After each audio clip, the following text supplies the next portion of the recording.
Ada pertanyaan langsung? Tidak ada? Baik, bismillah.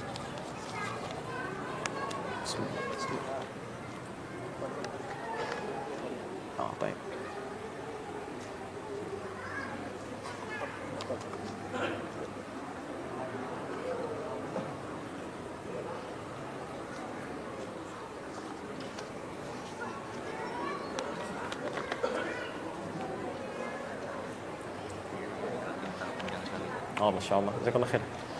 Assalamualaikum warahmatullahi wabarakatuh. Waalaikumsalam warahmatullahi wabarakatuh. Ustaz, kisah yang tadi malam Ustaz sampaikan bahwa rumah Imam Ahmad bin Hanbal yang terkena tetesan air kotoran itu selama 40 tahun, ini kisah yang benar adalah kisah Imam Ahmad apa kisah Imam Hasan al-Basri? Kisah Imam Ahmad. Kalau kisah Imam Hasan al-Basri itu kaitannya nanti dengan seorang ulama besar yang hidup di zamannya juga, ya. Dan beliau seorang ahli takwil. Ahli takwil. Jadi ada seorang ahli takwil yang sangat luar biasa, bisa menakwilkan mimpi, ya. Siapa yang antum kenal? Siapa? Ya. Bukan, kalau Yusuf itu nabi. Kalau Yusuf itu nabi. Taib. Ada seorang ahli takwil, ahli mimpi yang sezaman dengan Imam Hasan al-Basri. Ibnu Sirin namanya. Ibnu Sirin. Kemudian Imam Hasan al-Basri.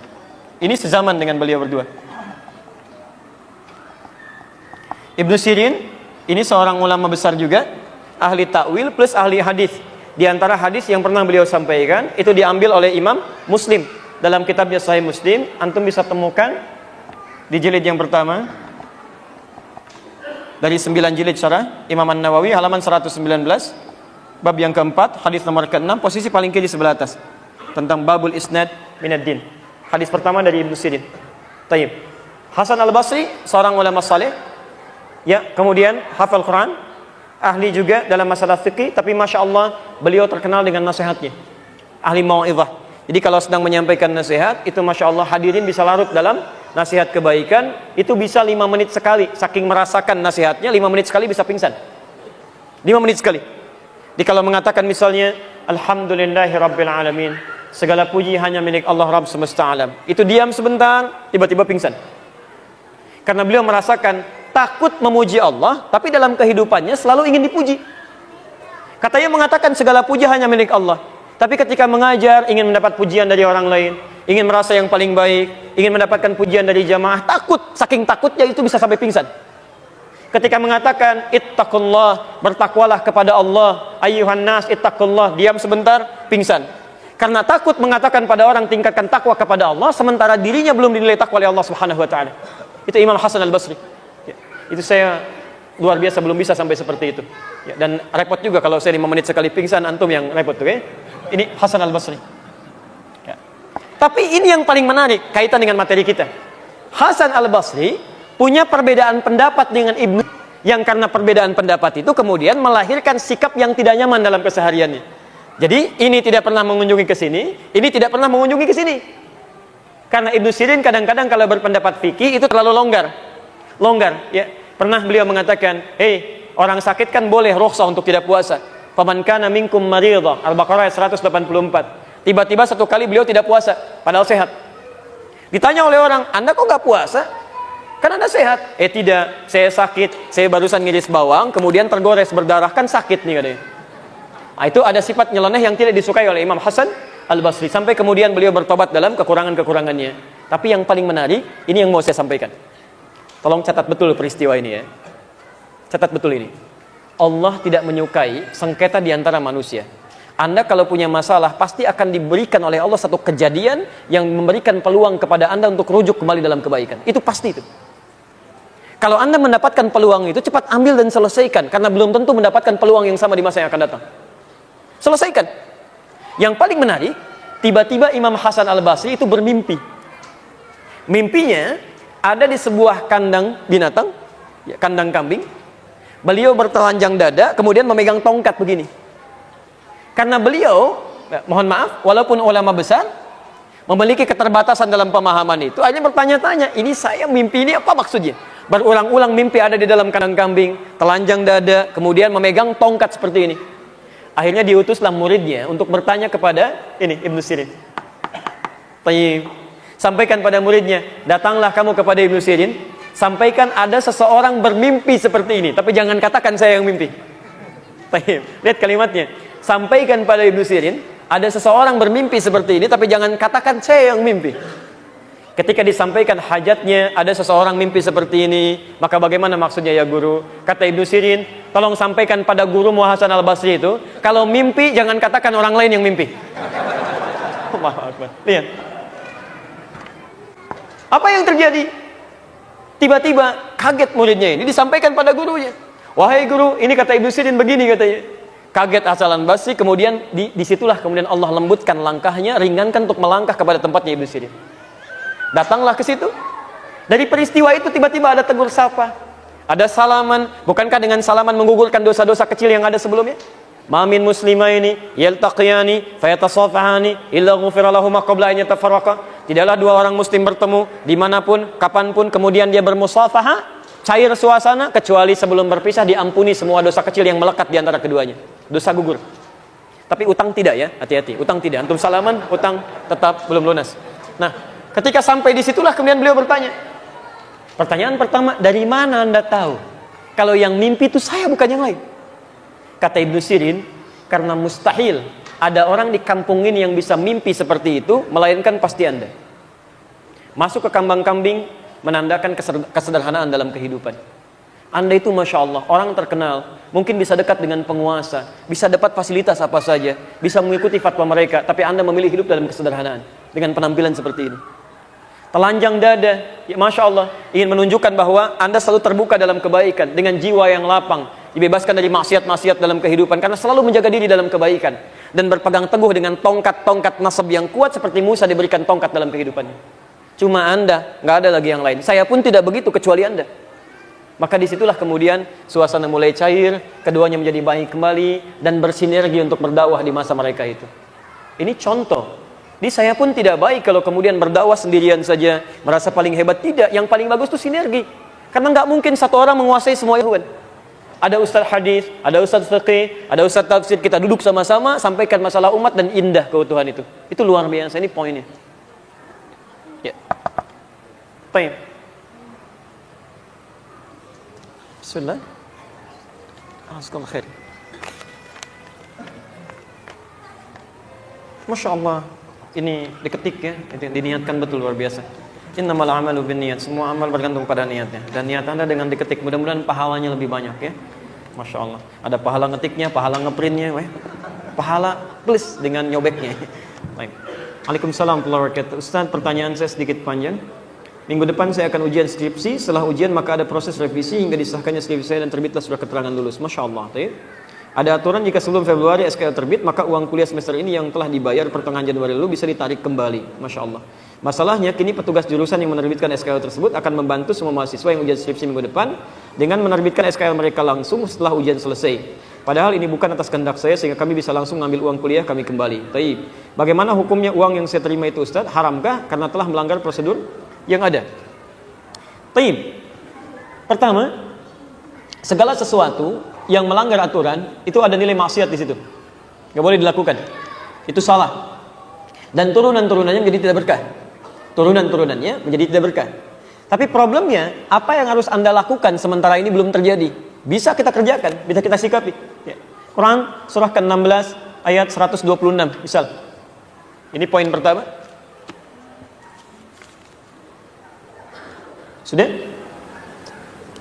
Kemudian Quran surah ke-6 ayat 153. Taib.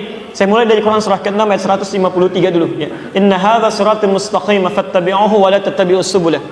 Ya, ini jalanku yang lurus, yang benar. Kejujuran itu bagian dari petunjuk Allah Subhanahu wa taala.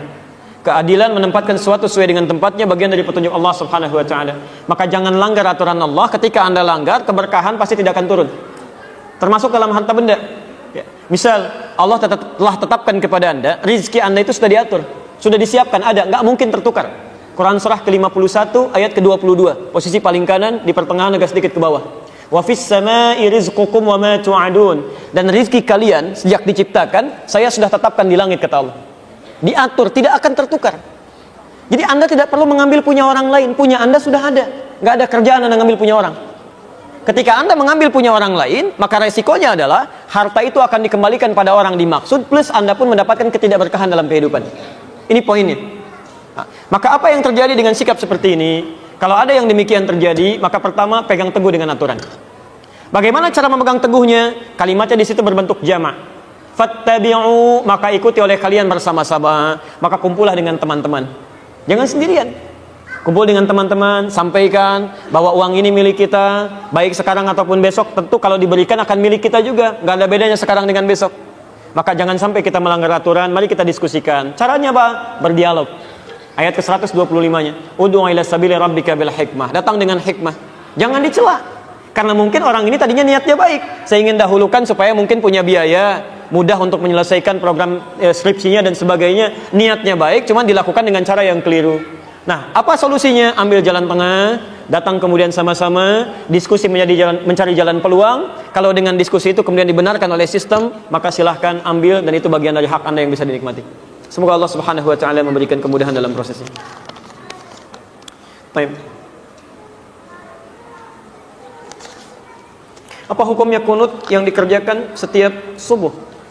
Baik, Anda berbicara hukum, berarti saya mesti jelaskan turunan hukum. Ingat, bedakan ini ya, ada hukum dan sikap hukum, itu beda. Hukum dan sikap hukum. Kalau sikap hukum, itu pilihan seseorang untuk menentukan dan memilih hukum mana yang sesuai. Tapi kalau hukum saja, itu berarti semua turunan hukum yang dipesankan oleh Al-Quran dan Sunnah. Misal, hukum tentang bismillah, itu bisa dibaca 4 cara dalam sholat. Seperti saya terangkan tadi malam. Bisa dijaharkan, disirkan, tidak dibaca sama sekali, atau dibaca rakaat pertama, selanjutnya tidak. Tapi sikap kita terhadap itu memilih salah satu. Itu sikapnya. Nah, kadang-kadang mohon maaf, kalau hukumnya sudah ada pilihan, tapi sikap hukumnya berbeda, sepanjang dalam kerangka hukum itu tidak perlu kita kemudian berselisih. Sepanjang dalam kerangka hukum yang sama. Karena kita tidak mungkin memaksakan seseorang selalu sama dengan kita. Kecuali kalau pada hukum yang sifatnya satu dalil, satu contoh, dan tidak ada sikap lain kecuali itu saja. Seperti saya terangkan dalam kesempatan tadi malam. Nah, sekarang tentang kunut. Kisahnya dimulai di saat Nabi SAW dalam fase dakwah, ya, di awal-awal masa Islam di Mekah, tiba-tiba kedatangan tamu dari distrik Bi'r Ma'unah. Bi'r Ma'unah agak banyak ini, ya, menyampaikan bahwa ya Muhammad, ya Rasulullah, di tempat kami orang-orang yang masuk Islam, semuanya masuk Islam. Awal masa dakwah, kedatangan informasi satu desa, bedol desa masuk Islam. Kira-kira senang atau tidak? Senangnya luar biasa. Maka mereka minta dikirimkan guru-guru untuk mengajar. Dikirimkanlah oleh Nabi SAW 70 orang penghafal Quran. 70 orang penghafal Quran. Di saat-saat masa awal-awal keislaman, tidak banyak penghafal Quran. Dikirimkan 70 orang ke sana. Singkat cerita, ketika beliau sedang menunaikan sholat, dalam riwayat disebutkan sholat subuh, yang lain mengatakan sholat maghrib, tiba-tiba turun malaikat Jibril menyampaikan bahwa orang-orang tadi yang datang kepada Muhammad, mereka menipu. Karena ternyata orang-orang itu ketika sampai di Bir Ma'unah semuanya dizalimi, bahkan dieksekusi dan syahid. Ya, jadi mereka semua dibantai, dibunuh. Ya, jadi ada yang menipu mengatakan masuk Islam, dikirimkan pengajar tapi kemudian disakiti, dizalimi. Nabi dengan sifat kemanusiaan yang marah pada saat itu, kemudian beliau berdoa kepada Allah Subhanahu wa taala. Ada yang mengatakan doanya sebelum ruku, ada yang mengatakan bangkit dari ruku. Maka beliau mengatakan Allahumma adzib fulan. Allahumma al'anhum, ya Allah tolong hukum si fulan, tolong laknat si fulan. Bahkan disebutkan sebagian dari suku-sukunya, Bani Keda, Bani Keda, Bani Keda. Itu berlangsung selama sebulan. Hingga turunlah kemudian Quran surah ketiga Ali Imran ayat 128 sampai 129. Posisi paling kanan sebelah bawah di mushaf standar.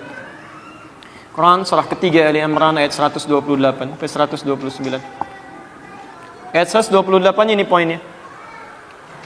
Laisa laka minal amri syai'un aw yatuba 'alaihim aw yu'adzibahum fa innahum zalimun. Ketika Nabi berdoa dengan kalimat hukum ya Allah, laknat si fulan ya Allah, tiba-tiba ayat yang turun itu begitu mengejutkan. Muhammad, kamu tidak punya hak untuk menghukum seseorang atau melaknat seseorang karena dia pernah berbuat salah. Hak Allah untuk menentukan siapa yang dilaknat atau untuk menghukum seseorang. Perhatikan, ini kalimatnya indah sekali, indah sekali. Ini ingin memberikan keterangan kepada Nabi SAW bahwa tugas Nabi itu berdakwah dalam kebaikan. Sekalipun cuma berdoa, maka bila bisa berdoa yang baik-baik, maka hindarkan doa yang tidak baik. Ingin mengajarkan bahwa Muhammad, kamu masih berada di awal dakwah. Jangan cepat merasa panas, kemudian cepat menyinggung, minta dihukum dan sebagainya. Kalau nanti sikapnya seperti itu, nanti lama-kelamaan gak ada bedanya dengan umat terdahulu. Nabi Nuh ketika umatnya mulai menyimpang, minta kepada Allah, ya Allah, setelah berdakwah ya Allah, umat ini gak mau menerima ya Allah, maka turun azab Allah subhanahu wa ta'ala. Kamu untuk umat terakhir sampai dengan kiamat. Kalau sikap sekarang minta umatnya dihukum, maka bagaimana dengan sikap dan keadaan mereka nanti sampai kiamat? Jangan-jangan gak ada umat nanti sampai kiamat deh, karena nabinya belum apa-apa sudah minta kemudian untuk menghukum. Maka turun ayat untuk meluruskan kepada Nabi supaya berdoa dalam kebaikan-kebaikan. Taib. Ini bukan Nabi salah, bukan nilai kemanusiaan yang menjadikan bahwa mereka penipu. Sedangkan ini masih ada di awal dakwah. Tapi Allah kemudian menanamkan kesabaran dalam diri Nabi. Yang paling indah, turunlah kemudian ayat ini. Setelah ayat ini turun, terjadi dua peristiwa. Satu, Nabi tidak membacakan lagi doa tadi. Ya Allah, tolong laknat si fulan, ya Allah hukum si fulan. Tapi kemudian merubah doanya menjadi doa yang baik. Dalam bahasa Arab, sesuatu yang baik yang dimohonkan kepada Allah subhanahu wa ta'ala, singkatnya disebut dengan kunut namanya. Kunut. Permohonan yang baik-baik sebagai ketaatan kepada Allah. Karena Allah perintahkan berdoa dengan yang baik, ya maka sifatnya disebut dengan kunut. Taib, maka peristiwa yang pertama, fokus, Nabi tidak membacakan doa itu lagi, lalu mengajarkan kepada cucunya Al-Hasan, kepada sebagian sahabatnya, doa yang terbaik sebagai pengganti doa yang ini. Apa doanya? Allahumma hadini fiman hadait, wa afini fiman afait, wa tawallani fiman tawallait, wa barik li fima atait, wa qini syarra ma qadait. Tidak pakai birahmatika ya. Tidak pakai birahmatika, tapi dalam hadisnya wa qini syarra ma qadait. Itu yang diajarkan oleh Nabi sallallahu alaihi wasallam. Maka kemudian ada yang meriwayatkan Nabi tidak pernah membacakan doa itu lagi, dicukupkan, ya, tapi kemudian sahabat mempraktikkan doa itu dalam salatnya. Ada yang menggunakan saat witir, ada yang menggunakan saat Ramadan, ya di 10 malam terakhir, bahkan ada yang menggunakan dalam kesempatan salat subuhnya. Dan itu didiamkan oleh Nabi sallallahu alaihi wasallam. Bahkan ada sebagian mengatakan bahwa Nabi Muhammad sallallahu alaihi wasallam pernah menggunakan itu dalam salat subuh. Walaupun sebagian memandang riwayatnya lemah, ada yang mengatakan yang lain riwayatnya kuat. Dari sini, Bapak Ibu sekalian, karena Nabi Shallallahu Alaihi Wasallam tidak mempraktekkan doa yang tidak baik tadi, kemudian mengajarkan doa yang baik ini, dan beliau mendiamkan sahabat yang mempraktekkan, tidak melarangnya, ya, maka disinilah kemudian para ulama melihat itu, lalu menyikapi dan mengambil kesimpulan dengan tiga kesimpulan. Karena Nabi tidak mengatakan langsung. Kalau Nabi mengatakan sudah nggak usah berdoa, selesai masalah. Kalau Nabi mengatakan berdoa ya, ini bagus, selesai masalah. Tapi Nabi mendiamkan di sini, dan sikap diamnya Nabi dalam implikasi hukum itu bisa menerangkan beberapa pilihan-pilihan hukum. Maka Imam Abu Hanifah mengatakan, karena Nabi sebelumnya tidak baca doa, dan setelah itu pun beliau tidak baca doa lagi setelah turun ayat tadi, maka beliau menyimpulkan tidak ada doa kunut itu. Makanya saat subuh tidak perlu membaca doa kunut, selesai. Imam Abu Hanifah. Imam Malik, Imam Syafi'i menyimpulkan Nabi SAW baca doa. Doa ini diganti oleh Allah untuk yang baik-baik. Dan kemudian diajarkan oleh Nabi pada sahabat, sahabat membacakan, Nabi tidak melarang. Ini artinya itu pun dibenarkan kalau dibacakan. Maka dari itulah Imam Syafi'i, Imam Malik mempraktekkan doa kunut ini. Imam Malik membacakan sebelum ruku. Jadi begitu membaca surah di rakaat yang terakhir dalam sholat subuh, itu Imam Malik mempraktekkan kunut, tapi kunutnya nggak jahar, sir. Makanya setelah baca surat agak lama, itu sedang baca kunut dalam subuh. Imam Syafi'i memilih riwayat yang setelah ruku. Ruku i'tidal, sami Allahu liman hamida, Rabbana walakal hamd, lalu membacakan ini dalam subuhnya. Plus Imam Syafi'i, Allahumma hdini fiman hadait, dan seterusnya. Imam Ahmad bin Hanbal mengambil jalan tengah. Ini Nabi sebelumnya nggak berdoa. Ada peristiwa besar terjadi yang membutuhkan doa, kemudian Nabi berdoa dengan itu. Setelah itu Nabi tidak berdoa lagi. Ini artinya doa ini bisa dihadirkan dalam peristiwa-peristiwa yang menuntut doa itu disertakan oleh kita, karena ketidakmampuan kita berada di sana. Peristiwa dahsyat besar yang meminta kita atau menuntut kita menghadirkan doa, itu dalam bahasa Arab disebut dengan nazilah. Nazilah, maka dikenal dengan istilah kunut nazilah. Doa kunut yang dibacakan ketika terjadi peristiwa genting yang membutuhkan doa. Yang ada di Palestina, yang ada di Aleppo kemarin, yang ada di Syria dan sebagainya, maka dikenal dengan istilah kunut nazilah. Tiga-tiganya disepakati oleh para ulama, baik di zaman itu sampai di zaman kini. Ini ijtihad para ulama yang dibenarkan dan sah dilakukan ketika memilih satu di antara ketiganya. Karena Nabi memang memberi peluang yang sama untuk bisa mengerjakannya atau tidak sama sekali. Jadi di masa bahkan Imam Asy-Syafi'i, beliau pernah berkunjung ke tempatnya Imam Abu Hanifah setelah beliau meninggal. Masya Allah Pak, Imam Syafi'i kunut, Abu Hanifah dan muridnya tidak. Begitu sampai ke tempat Imam Abu Hanifah, murid Imam Syafi'i mengatakan, ketika Imam Syafi'i diminta jadi imam, Syekh tafaddal, taumu bin nas, tusalli bin nas, Anda jadi imam. Murid Imam Syafi'i mengira Imam Syafi'i akan kunut. Mereka mengatakan pendapat kita akan unggul di sini. Tapi ternyata ketika sholat subuh, Imam Syafi'i tidak kunut. Tidak kunut. Apa kata muridnya setelah sholat? Syekh, lima lam taknut, kenapa Anda tidak kunut? Kata beliau, saya menghormati pendapatnya Imam Abu Hanifah yang berlaku di tempat ini. Masya Allah. Imam Syafi'i kunut, tapi ketika berkunjung di tempat yang tidak kunut, beliau tidak mempraktikkan kunut. Imam Ahmad bin Hanbal juga, Masya Allah, beliau kunutnya nazilah, tapi ketika beliau berada di tempat Imam Syafi'i, beliau kunutnya kunut seperti biasa, bukan nazilah lagi. Jadi di sini indah sekali. Para ulama saleh, hafal Quran, menulis kitab hadis, dekat dengan Allah, saling menghormati satu sama lain. Walaupun beda pendapat, tapi masih bisa minum teh sama-sama, tersenyum sama-sama, dan ada dalam kebaikan. Antum bukan imam besar, jadi makmum juga jarang, hafal Quran juga tidak, hadis belum dituliskan. Masya Allah. Kenapa masalah ini jadi pada ribut? Yang kunut benar, yang tidak kunut benar, yang salah, yang tidak sholat subuh. Mesti. Jadi makmum terus kemudian kita memilih tidak sholat, kemudian imamnya kunut sikat tanggung bisa baca. Baik, ini pertanyaan selanjutnya sama di sini ya dengan kertas. Baik. Nah, sekarang selesai sederhana. Jika imamnya kunut, antum ikut kunut. Mengaminkan, selesai. Ya, persoalan mengangkat tangan atau tidak itu persoalan lain. Tidak harus mengaminkan mengangkat tangan. Saya tadi subuh imamnya kunut. Saya mengaminkan tapi tidak harus mengangkat tangan. Kalau imam dia berdoa boleh mengangkat tangan. Ya, jadi begitu mengatakan Allahumma hadina fi man hadait, saya katakan amin. Karena makmum itu tugasnya mengikuti imam. Dan kalaupun imamnya nggak kunut, antum biasa kunut, antum nggak usah kunut. Apalagi imam salam, antum sujud sahwi, itu nggak usah. Awas jangan terlampau soleh di sini. Awas, karena tugas makmum itu mengikuti imam. Imam ruku, antum ruku. Imam sujud, antum sujud. Imam kunut, antum kunut. Imam nggak kunut, antum nggak usah kunut. Selesai ya? Gampang sebetulnya. Allahu Akbar. Yang salah, yang tidak, kita sepakat di situ. Baik. Saya dulu di Tripoli dapat kunjungan dari ketua PBNU dulu, datang, ya, mengatakan alhamdulillah katanya Ustaz, di Indonesia sekarang NU dan Muhammadiyah sudah kompak, subuhnya nggak pakai kunut gitu ya. Masya Allah, saya bilang bisa begitu? Iya, karena nggak pada ke masjid semuanya masing-masing.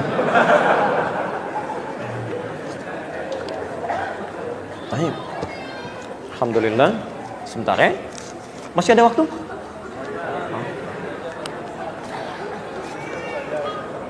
Saya pernah mendengar seorang teman mengatakan dari gurunya bahwa seorang yang ingin mencampur adukan madhab dapat dihukumi haram. Pertanyaan saya, bagaimanakah seharusnya pemahaman yang benar akan hal ini sesuai syariat? Tadi malam kami terangkan madhab, kami terangkan manhaj, dan kita telah sama-sama belajar insya Allah ya. Baik, teman-teman sekalian, manhaj itu semua ketentuan yang berasal dari Nabi. Madhab itu pilihan yang diambil dari ketentuan-ketentuan tadi. Ya, sebagai contoh singkat, Anda bertakbir dalam sholat. Takbir pertama bisa sejajar dengan bahu di sini. Hadwaman kibaihi. Dalilnya Al-Bukhari nomor hadis 715. Takbir kedua itu sejajar dengan daun telinga di sini. Dalilnya hadis Muslim nomor hadis 391 dan An-Nasai 1101. Jadi boleh bertakbir begini, Allahu Akbar, boleh bertakbir di sini. Itu manhaj namanya. Ya, ketentuan yang diberikan dengan kedua-duanya boleh diamalkan. Tapi nggak mungkin Anda sholat kemudian mempraktekkan keduanya langsung. Begitu takbir, saya ingin sempurna sholatnya dalam takbir yang diajarkan oleh Nabi. Semuanya mau saya lakukan supaya pahalanya makin banyak. Allahu Akbar, misal ya. Taim. Jangankan Anda mik aja sampai kaget jatuh, gitu kan? Nah, itu nggak tepat.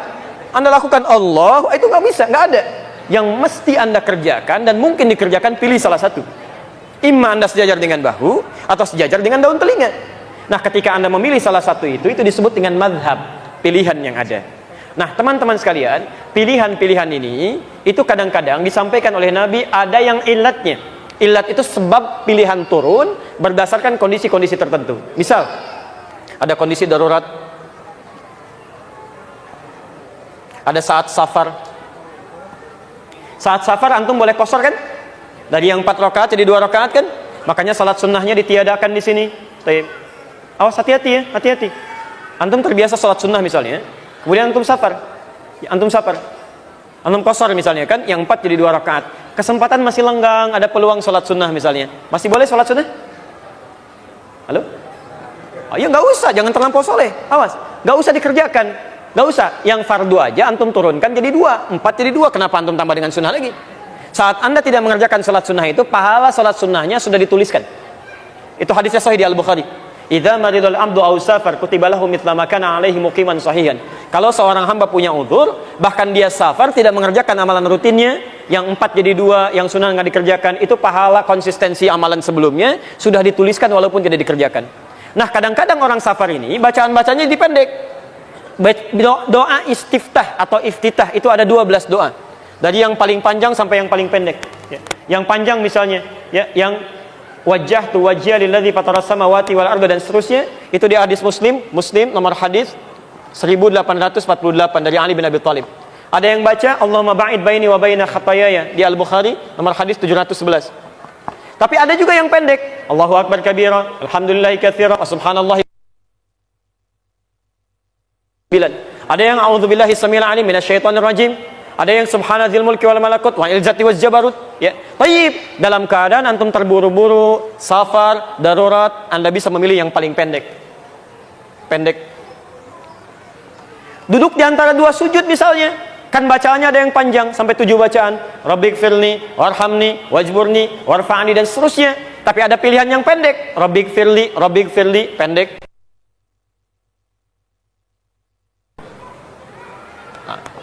Ini dibacakan karena bergantung situasi yang ini, darurat. Yang jadi masalah, yang dilarang itu adalah ada orang yang dalam kondisi normal sengaja mengambil campur adukan mazhab dicampur adukan, yang ini ngambil yang ini untuk ringannya saja supaya cepat menuntaskan sholat. Takbirnya nggak usah tinggi-tinggi, pendek aja. Allahu akbar. Ya, subhanadzil mulki wal jabarut wal izzati wal jabarut.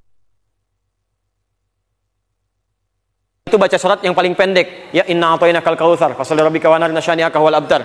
Kemudian dia ruku, subhana rabbiyal azim wa bihamdi, sami'allahu liman hamidah, subhana rabbiyal a'la, rabbighfirli. Pengen cepat selesai. Allahu akbar. Salat 23 rakaat 7 menit.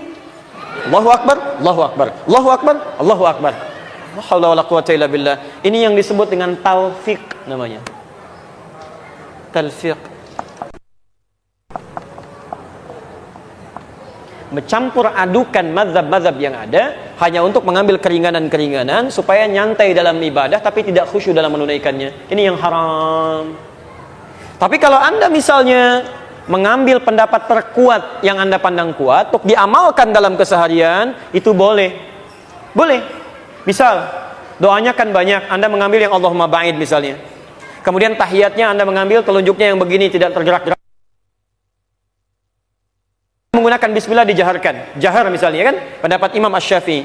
Tahiyatnya misalnya Anda menggunakan yang begini tidak bergerak, Imam Ahmad bin Hanbal. Misal, itu bukan mencampur adukan.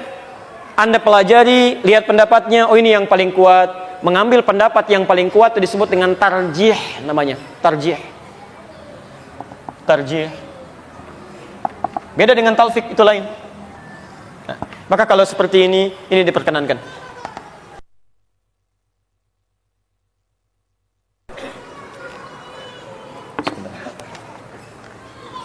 Kita berhenti paling maksimal 11:30 ya, karena saya harus ke Polda ini sebentar lagi. Sekarang banyak orang bersalaman dengan apa ini? Ini mohon maaf ya, bukan tulisannya yang tidak jelas, sayanya yang kurang bisa membaca dengan baik ya. Baik. Saya simpan sebentar ya. Tulisan jelas.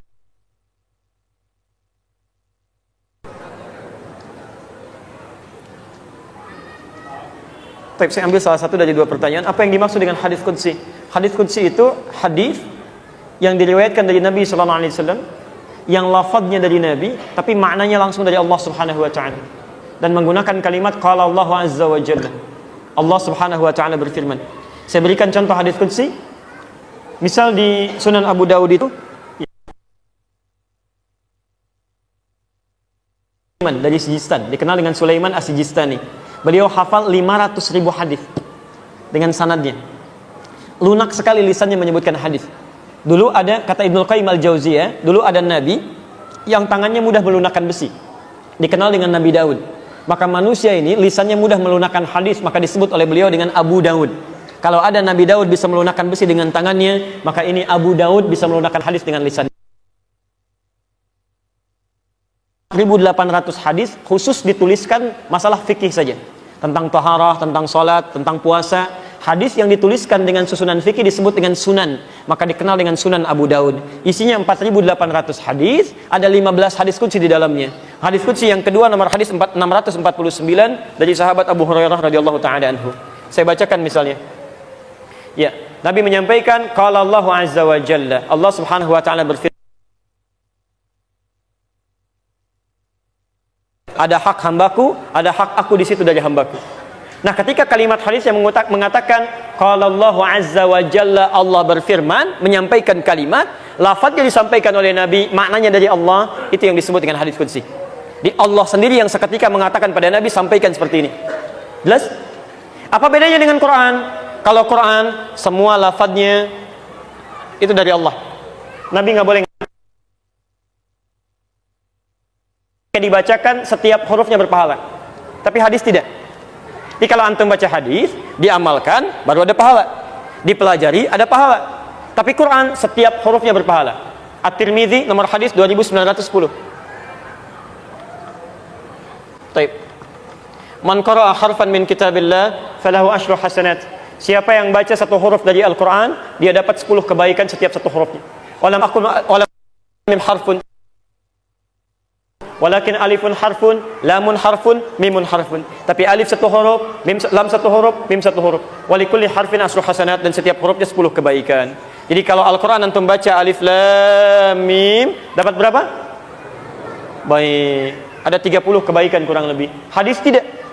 Tidak. Kecuali pahala belajarnya dan pahala mengamalkannya. Jelas di sini? Baik. Tapi hadis qudsi itu lebih kuat derajatnya dibandingkan dengan hadis biasa.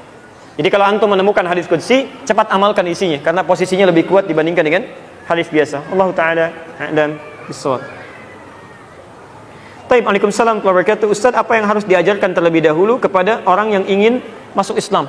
Baik, pertama, hadis riwayat Muslim nomor hadis yang ke-8, jilid pertama, Kitabul Muqaddimah, posisi paling kiri sebelah atas, dari Abu Hurairah. Mana penghapusnya? Baik. Jazakallah khair. Untuk antum, hadis riwayat Muslim nomor hadis 1893. Masya Allah. Man dalla ala khairin falahu ajruhu mithla ajri fa'ilihi min ghairi an yankusa min ajri syai'. Siapa yang menunjukkan pada kebaikan, memfasilitasi kebaikan, dia mendapat pahala yang sama dengan yang mengerjakan tanpa dikurangi sedikit pun. Antum yang ngapus, insya Allah dapat pahala yang sama dengan menulis tanpa dikurangi sedikit pun. Masya Allah. Karena itu supaya dibagi-bagi, saya nggak nulis dulu sebentar ya. Sebentar, supaya kita tahan pelan-pelan. Hadis Muslim nomor hadis yang ke-8. Taib, babul muqaddimah. Kalau nggak punya hadis Muslim, kitab Muslim cari di Al-Arba'in. Itu lebih singkat, 42 hadis. Hadis nomor kedua, hadis Jibril. Taib. Perhatikan kalimatnya. Malaikat Jibril, singkatnya, dari Umar bin Khattab radhiyallahu taala anhu, datang kepada Nabi Muhammad SAW menyamar jadi manusia. Kata Umar, bainama nahnu julusun 'inda Rasulillah. Ketika kami sedang duduk santai bersama Rasulullah SAW. Antum bayangkan sahabat itu, orang-orang baik dekat dengan Nabi, dalam keadaan santainya pun ingin ngobrol santai, yang dicari orang baik. Itu manhaj kita. Jadi kalau anda ingin bergaul dengan siapapun di kantor, bertetangga dan sebagainya, cari orang baik. Karena orang baik itu dalam candanya saja pasti ada manfaatnya. Kalau orang tidak baik, jangankan candanya, seriusnya pun bisa bermasalah. Bisa bermasalah dia. Maka mereka mencari Nabi SAW, duduk dengan Nabi. Tiba-tiba ittala alaina rajulun syadidu bayan di thiyabi. Tiba-tiba datang seorang laki-laki di hadapan kami, pakaiannya putih bersih. Syadidus sawadi sa'ari, rambutnya hitam mengilat. La yura alaihi atharus safari, tidak nampak di wajahnya bekas-bekas capek perjalanan. Wa la ya'rifu minna ahadun, dan kami enggak kenal siapa dia. Fajalasa ila Nabi sallallahu alaihi wasallam, maka tiba-tiba dia datang duduk di depan Nabi sallallahu alaihi wasallam. Fa asnada rukbatayhi, kemudian merekatkan lututnya ketemu dengan lutut Nabi sallallahu alaihi wasallam. Wada kafai ala fakhidaihi, meletakkan telapak tangannya di pahanya. Faqala, lantas dia mulai bertanya. Ini jawaban yang tadi dimaksudkan. Mal Islam, Muhammad mal Islam. Ya Muhammad, apa yang harus diajarkan tentang Islam pertama kali? Apa itu inti keislaman? Jadi kalau anda ingin belajar tentang Islam, ingin mendalami tentang Islam, maka hadis ini menunjukkan kepada kita pokok-pokok keislaman. Jadi jangan sampai masuk Islam belajar yang tinggi-tinggi dulu, tidak. Ini dulu poinnya.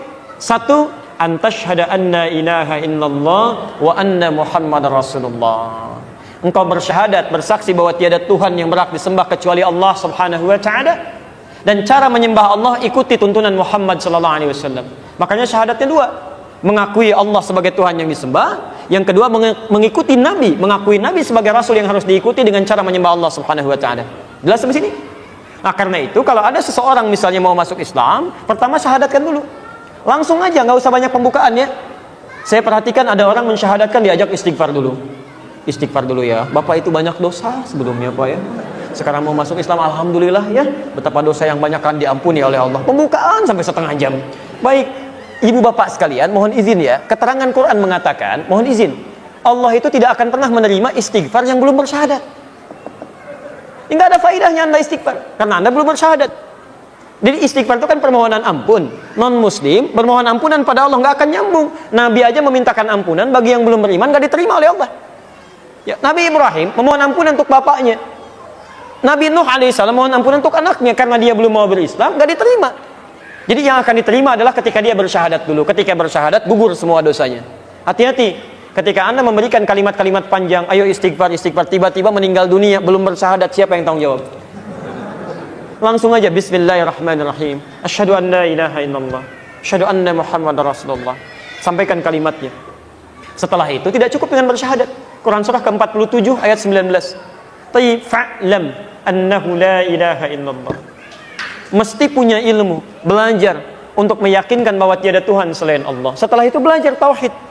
Tauhid rububiyah, tauhid uluhiyah, tauhid asma was sifat. Jadi setelah masuk Islam, yakin Allah sebagai Tuhan, pelajari bagaimana keadaan Allah itu, sifat-sifatnya.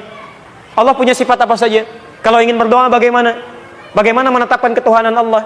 Sehingga ketika dipersoalkan oleh orang lain, Anda bisa menjawab. Kenapa kamu menyembah Allah bukan menyembah Tuhan yang lainnya? Kita bisa jawab. Ini kadang-kadang orang sudah banyak syahadat, tapi karena tidak belajar ilmu syahadat, akhirnya mohon maaf, dikasih supermi, pindah keyakinan. Dikasih kedudukan, pindah keyakinan. Melihat pasangan tampan, pindah keyakinan. Masya Allah. Ya, Masya Allah. Ayo belajar, sehingga dengan itu paham kita semua. Setelah itu baru belajar tentang sholat, belajar tentang zakat, belajar tentang puasa, belajar tentang haji dan sebagainya. Jadi kalau sudah seperti itu, insya Allah kebaikan kita akan lebih meluas lagi. Allah Ta'ala a'lam.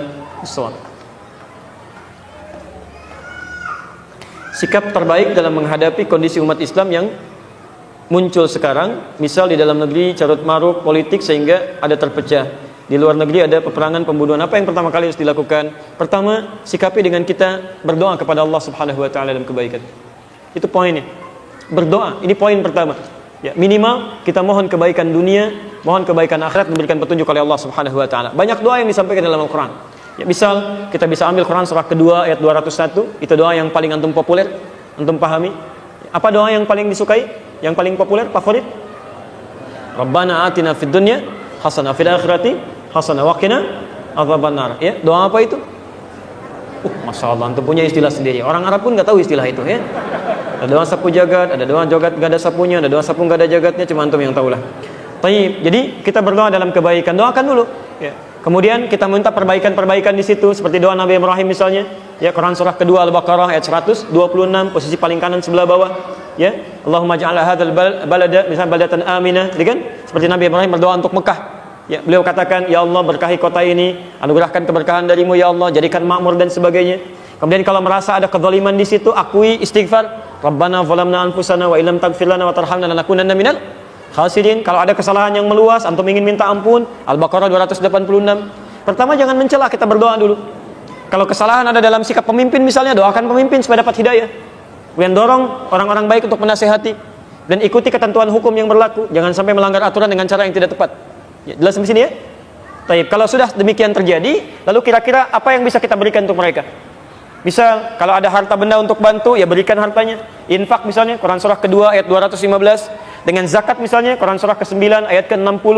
Dengan sedekah bisa Anda keluarkan, silakan. Ada banyak poin-poin yang bisa kita lakukan dengan itu. Dan mudah-mudahan dicatat oleh Allah Subhanahu wa taala sebagai pahala yang baik. Ini sudah? Ini sudah?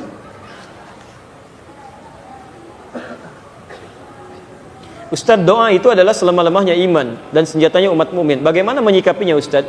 Apa yang mau disikapi? Kalau antum katakan selama-lamanya iman, sikapinya kenapa iman antum masih lemah? Ya, selemah-lemah iman yang dimaksudkan, ini hadisnya jangan dipotong-potong ya. Yang dimaksudkan man ra'a minkum munkara, itu mungkin hadisnya. Ya, di hadis Muslim nomor hadis ke-49. Hadis Muslim nomor hadis 49. Man ra'a minkum munkara falyughayyir bi yadi. Kalau Anda melihat kemungkaran terjadi, sesuatu yang buruk, maka rubah dengan kekuatannya.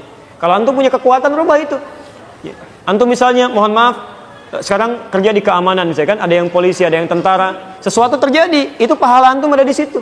Niatkan karena Allah, jangan cuma niat karena jadi petugas saja, tidak. Tidak, niatkan karena Allah, bismillah, karena Allah. Ayo, dengan kekuatan antum, silahkan. Ya. Kemudian, au bilisani, dengan lisannya. Ya, tidak bisa kemudian menggunakan dengan tangannya, antum gunakan dengan lisannya. Ya, nasihati dalam kebaikan. Orang tua lihat anak salah, nasihati dengan kebaikan. Suami lihat istri salah, nasihati dengan kebaikan. Tapi tidak sedikit kemudian orang-orang memiliki kesalahan, antum dengan tangan sulit, dengan lisan susah, maka di situ setidaknya dengan doa. Dengan doa, dan itu yang paling kecil, yang paling rendah. Artinya kalau antum nggak bisa berdoa saja, iman antum lemah sekali di situ. Lemah, apalagi kalau dengan mencela misalnya.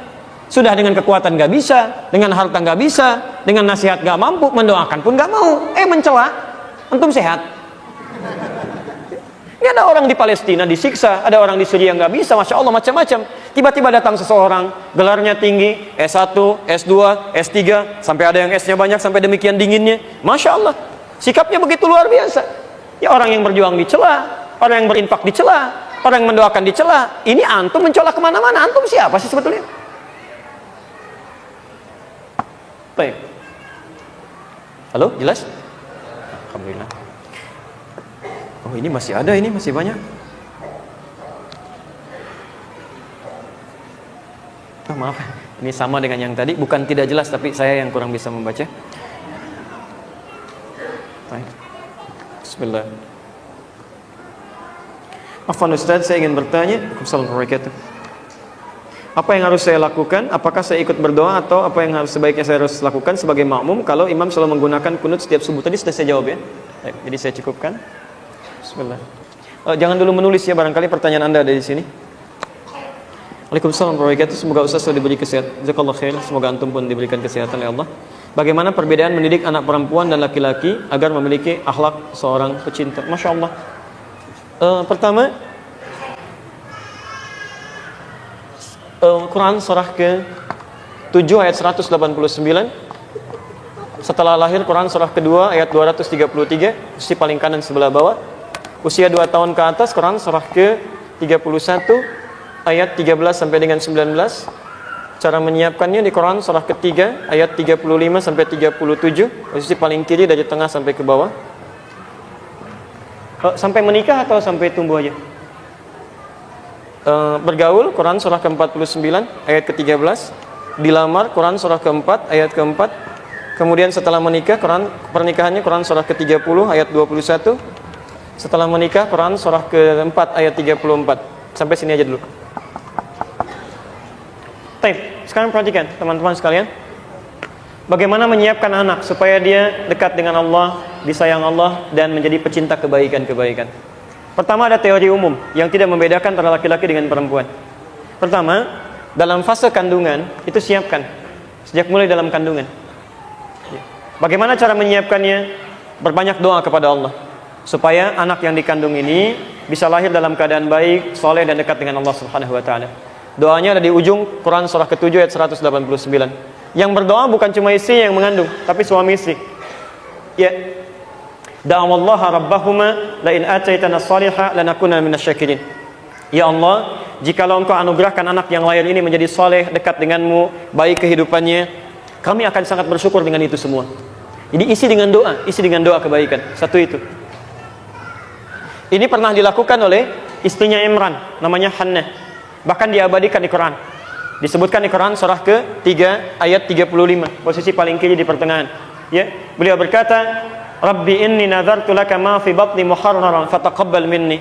Ya Allah, saya bernazar mohon kepadamu, jadikan anak yang saya kandung ini soleh, baik, dekat denganmu ya Allah, dan menjadi pecinta ibadah dalam kehidupannya. Ini poinnya.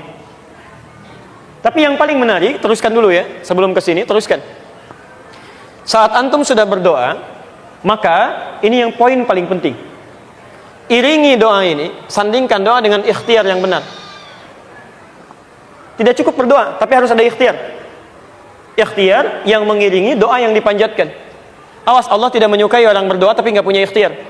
Ibu berdoa misalnya malam sampai menangis, antum bermohon, ya Allah, jadikan anak saya anak yang soleh, ya Allah, dekat denganmu, ya Allah, rajin baca Quran, rajin sholat, tapi mohon maaf, ikhtiar Anda tidak sesuai doanya. Disekolahkan di tempat yang tidak mengajarkan sholat, ditempatkan di tempat yang tidak mengajarkan Quran, gak nyambung. Walaupun nama antum soleh, nama ibu solehah, tapi kalau ikhtiarnya tidak begitu, gak akan jadi anak yang soleh.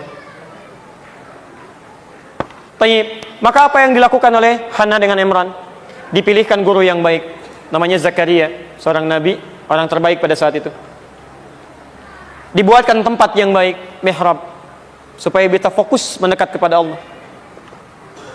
Ini contoh dari Quran. Kalau doanya sudah bagus, ingin anak yang baik, pecinta kebaikan-kebaikan, maka pilihkan teman-teman yang baik dalam lingkungannya. Kalau sekolah, cari guru yang baik yang mendekatkan dia dengan Allah. Kalau cari teman yang baik yang mendekatkan dia dengan Allah. Kalau cari pekerjaan, antum cari pekerjaan yang baik yang teman-temannya mendekatkan diri dengan Allah.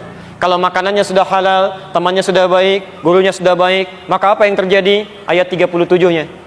Fataqabbalaha rabbuha biqabulin hasanin wa ambataha nabatan hasana wa kathalaha Zakaria. Maka kemudian fataqabbalaha rabbuha, Allah akan terima itu semua. Wa ambataha nabatan hasana, bahkan akan dirawat oleh Allah pertumbuhannya sampai dia dewasa. Yang perhatikan akan Allah.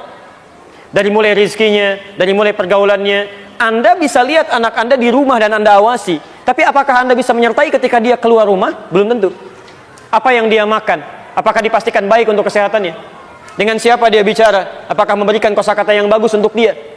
Jadi ketika Anda dekatkan kepada Allah, maka Allah akan kirimkan orang terbaik di sekitaran dia. Itu poinnya. Maka Masya Allah, Maryam ini ketika membutuhkan sesuatu, bahkan ketika Nabi Zakaria kirimkan pakaian, kirimkan makanan, itu Allah langsung memberikan kepada Maryam. Kullama dakhala 'alaiha Zakaria al-mihraba wajada 'indaha rizqa. Setiap Nabi Zakaria memberikan kebutuhan Maryam, sudah ada di tempat Maryam.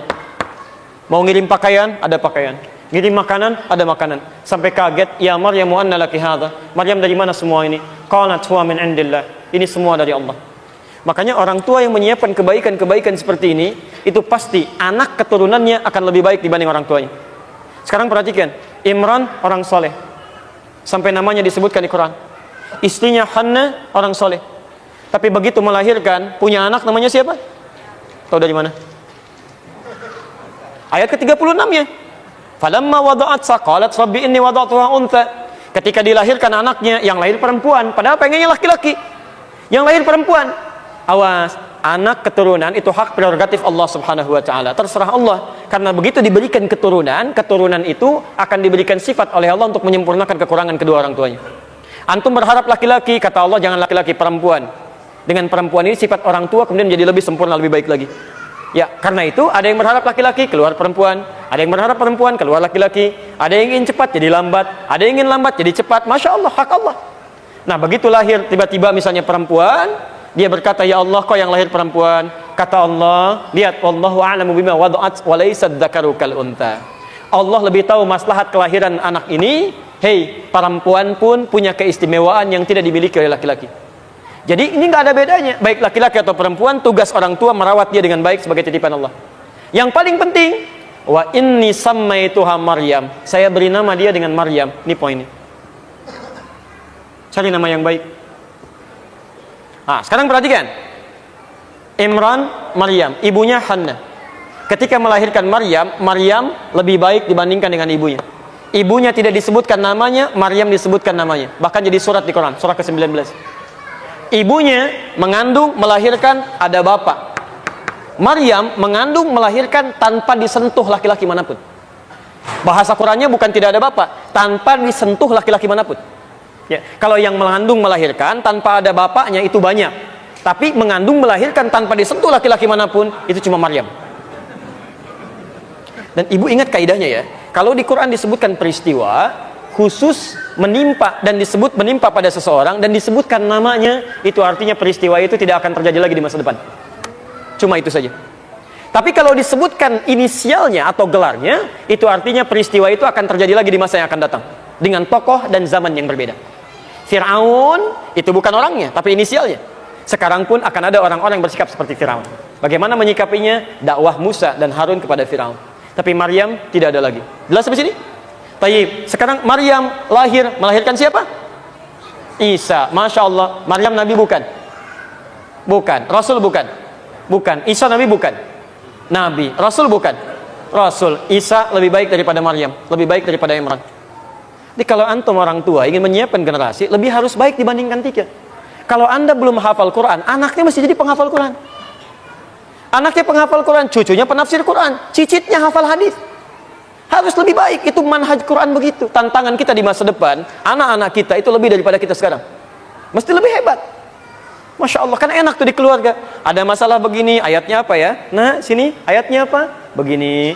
Cucu, tafsirnya begini. Cicit hadisnya begini. Alhamdulillah, beres. Masya Allah. La haula wala quwwata illa billah. Baik, lihat. Hapus yang itu ada pahalanya. Yang ini gugur pahalanya. Jangan dulu dihapus. Teman-teman, bagaimana mewujudkan ini semua? Belum selesai. Maka ketika dilahirkan, berikan makanan yang Allah langsung berikan kepada kedua orang tua ini dengan makanan yang sangat halal. ASI. Quran surah 2 ayat 233. ASInya. Masya Allah. Wal walidatu yurdi'na auladahunna. Tolong fokus ya. Fokus. Wal walidatu, dan hendaknya perempuan yang baru melahirkan itu yurdi'na auladahunna, konsentrasi untuk bisa menyusui anaknya saja. Ya, haulaini kamilaini, kalau memungkinkan 2 tahun yang sempurna berikan ASI. Ini makanan terhalal pertama yang dianugerahkan oleh Allah pada seorang ibu untuk anaknya. Ini Masya Allah, maksimalkan. Ini perintah Quran. Jadi kalau ibu ada ASI, jangan berikan pada yang lain. Anak ibu bukan anak sapi. Baik ya, jadi berikan susu ibunya, bukan susu sapi. Ya, berikan ASI. Ini yang terbaik. Dan telah banyak penelitian mengatakan bahwa di balik ASI itu banyak manfaat-manfaat yang sangat besar. Nah, yang paling menarik Bu ya, itu pada suaminya. Pada suami. Wa 'alal mauludi lahu rizquhunna wa kiswatuhunna bil ma'ruf. Sedangkan para ayah yang baru dikaruniai anaknya itu jangan repotkan istri itu untuk mengerjakan banyak hal lain lagi selain menyusui saja. Maka antum yang siapkan pakaiannya, antum yang cari kebutuhan makanannya. Masya Allah. Jadi biarkan istri fokus dengan keadaannya saja. Kan biasanya perempuan yang baru melahirkan itu kesulitannya luar biasa, sakitnya luar biasa. Maka Masya Allah, setengah rasa sakitnya itu akan hilang ketika dia melihat bayinya. Setengahnya. Seakan-akan tidak merasakan itu. Setengahnya lagi di mana? Ketika suaminya datang dengan ayat yang selanjutnya tadi, hadir di sampingnya, memberikan ketenangan, menyiapkan pakaiannya, memberikan makanannya. Masya Allah, anak kita laki-laki, matanya mirip kamu, Masya Allah. Tapi kok telinganya mirip yang lain ya? Misalnya, ini masalah. Baik. Sakit Pak, sakit, sabar ya. Sambil dibelai, hilang ketenangan. Sakit, sabar insya Allah. Yang kedua dari yang lain juga nggak apa-apa ya, supaya nggak sakit ya. Itu repot. 3. Usia berapa tadi? Sampai berapa tahun? 2 tahun. Dari 2 tahun sampai menjelang balik, dia sudah mulai bicara, sudah mulai lincah, sudah mulai siap belajar. Bagaimana cara mendidiknya? Quran surah 31 ayat 13 sampai 19. Dari mulai diajak bergaul, diajak jalan-jalan, diperkenalkan dengan Allah, gaul dengan lingkungan, bakti dengan orang tua, ada di sini semuanya. Biasa, antum ajak anak-anak ini biasa, Masya Allah, Alhamdulillah. Zaman Nabi sudah ada dipraktikkan. Abbas, paman Nabi, punya anak kedua, yang laki-laki namanya Abdullah. Itu sejak kecil disiapkan oleh beliau. Kalau anak pertama Fudail, itu jadi pembantu Nabi, sampai membawakan air wudhu Nabi di terakhir kalinya, sebelum wafat. Anak keduanya Abdullah disiapkan menjadi ahli ilmu. Jadi kalau beliau misalnya sibuk, itu pedagang Pak, sukses, pebisnis luar biasa, meninggalkan riba, dan keuntungannya berlipat 2 kali lipat. Tapi di balik kesibukannya masih bisa ikut ta'lim Nabi SAW, sampai hafal 200 hadis. Kalau nggak sempat ikut, maka anaknya dibawa, keponakan Nabi, disimpan kemudian di sekitaran halaqah Nabi. Itu Masya Allah, main, kadang merangkak, kadang tertawa, gitu kan? Kadang lihat-lihat Nabi. Ketika Nabi meninggal usianya 13 tahun, bapaknya hafal 200 hadis, anak ini ternyata dalam mainnya dia belajar hafal 2000 hadis. 2000 hadis. Ternyata anak-anak tuh begitu, dalam mainnya jalan dia sebetulnya menghafal. Saya di Bekasi pernah mengajar, ada anak yang naik ke kursi, orang tuanya risih. Kemudian dibawa, saya katakan tolong biarkan aja. Orang tuanya malu dan keluar. Begitu dia keluar, saya dengar langsung sendiri kalimatnya. Itu mengulangi kalimat saya di luar dari awal sampai akhir. Padahal orang tuanya yang nyatet belum tentu hafal itu. Itu anaknya diulangi lagi Pak, Bu.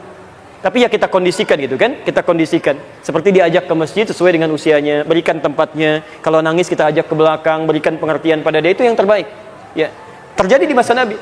Orang tua sekarang saya pikir ada beberapa yang aneh gitu kan. Diminta ke masjidnya bukan untuk ibadah. Kamu ini rame aja di rumah, sana main sana ke masjid, suruh main ke masjid, ya main di masjid. Jadi bukan ibadah ya ke masjid, dia main ya karena perintah orang tuanya main. Haula wala quwata illa billah. Ini kalau sudah tumbuh dewasa, dia belajar supaya cepat ingatannya. Ya cepat ingatan, cepat menghafal Quran surah 9 ayat ke-122, posisi paling kiri sebelah bawah.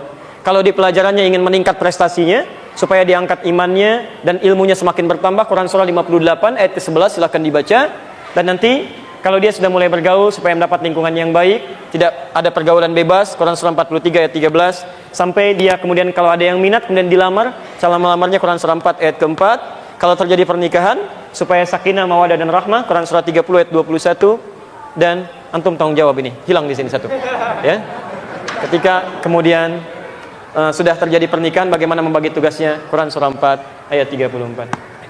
Teman-teman sekalian, ada beberapa pertanyaan yang belum bisa dijawab barangkali karena waktunya sangat terbatas. Kami harus berangkat sekarang, bergerak ke tempat lain. Barangkali insya Allah malam nanti kita coba jawab. Dan mungkin malam nanti saya tidak akan banyak memberikan materi. Saya lebih senang mungkin kita banyak hadirkan Al-Quran Sunnah Solution. Di materi saya tidak akan banyak sampaikan, mungkin 15-30 menit. Selebihnya kalau antum banyak atau ada persoalan-persoalan yang kita bisa bahas sehingga manfaatnya bisa dirasakan lebih, silakan antum datangkan dan kita bisa kaji dengan lebih banyak lagi insyaallah. Jelas di sini? Baik. Paham insyaallah? Jelas? Baik, saya sampaikan hukum Qurannya Al-Maidah ayat 100 sampai 101 itu. Ya ayyuhalladzina amanu la tas'alu an asya'a in tubdalakum tasukum. Hei orang-orang yang masih merasa punya iman, kalau uraian sudah jelas disampaikan, maka jangan banyak dipertanyakan lagi. Khawatir banyaknya pertanyaan itu menjadikan yang jelas menjadi semakin tidak jelas nantinya. Baik, paham insyaallah? Jelas uraiannya? Ada pertanyaan lagi? Tidak ya, cukup ya. Baik, kita jumpa insyaallah nanti malam dalam kesempatan yang berbeda. Jika ada yang benar saya sampaikan, semoga itu jadi petunjuk dari Allah untuk merubah kita semua. Jika ada kesalahan, itu mutlak kesalahan saya, mohon dimaafkan. Dan tolong tinggalkan pendapat saya, ambil pendapat ustadz lain yang lebih baik. Teman-teman, ingat pesan ini. Mari kita berubah menjadi orang-orang lebih baik dari pandangan Allah. Jika Anda belum mampu berlomba dengan orang soleh, meningkatkan kebaikan, maka segeralah berlomba dengan para pendosa untuk beristighfar dan bertobat kepada Allah Subhanahu wa taala.